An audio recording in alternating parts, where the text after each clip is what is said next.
এই জনসভায় উপস্থিত সম্মানিত সভাপতি, মঞ্চে উপস্থিত ধানশীষের প্রার্থীগণ, দলীয় সহকর্মীবৃন্দ এবং আমার সামনে উপস্থিত যশোর, মাগুরা, ঝিনাইদহ, কুষ্টিয়া, চুয়াডাঙ্গা ও মেহেরপুর থেকে আগত ভাই ও বোনেরা, আসসালামু আলাইকুম।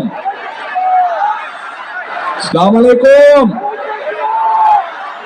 ভালো আছেন আপনারা? আলহামদুলিল্লাহ। প্রিয় ভাই বোনেরা,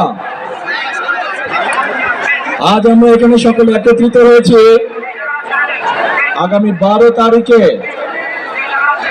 বাংলাদেশের মানুষের যে রাজনৈতিক অধিকার বিগত প্রায় 1 যুগেরও বেশি সময় আগে কেড়ে নেওয়া হয়েছিল, বাংলাদেশের মানুষের কথা বলার যে অধিকার বিগত প্রায় 1 যুগ আগে কেড়ে নেওয়া হয়েছিল, সেই অধিকারকে প্রয়োগ করা, যার জন্য গত 1 যুগে হাজারো মানুষ গুম খুনের শিকার হয়েছে, লক্ষ লক্ষ মানুষ গায়েবী মামলার অত্যাচার নির্যাতনের শিকার হয়েছে।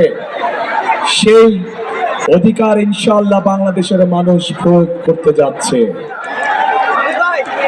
কিন্তু এই অধিকারকে আদায় করার জন্য বহু মানুষকে তার জীবন উৎসর্গ করতে হয়েছে, বহু লক্ষ মানুষ অত্যাচার নির্যাতনের শিকার হয়েছে।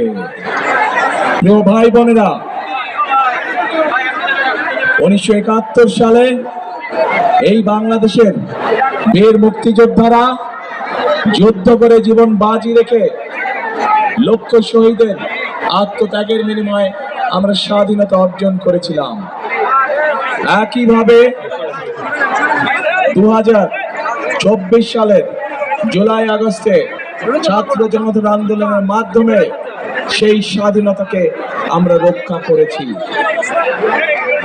আমরা দেখেছিলাম স্বৈরাচারের সময়, যেই স্বৈরাচার 1 যুগেরও বেশি সময় ধরে বাংলাদেশের মানুষের কাঁধে চেপে বসেছিল, আমরা দেখেছিলাম সেই সময় কিভাবে এই দেশের মানি গুণী সম্মানী মানুষদেরকে কথা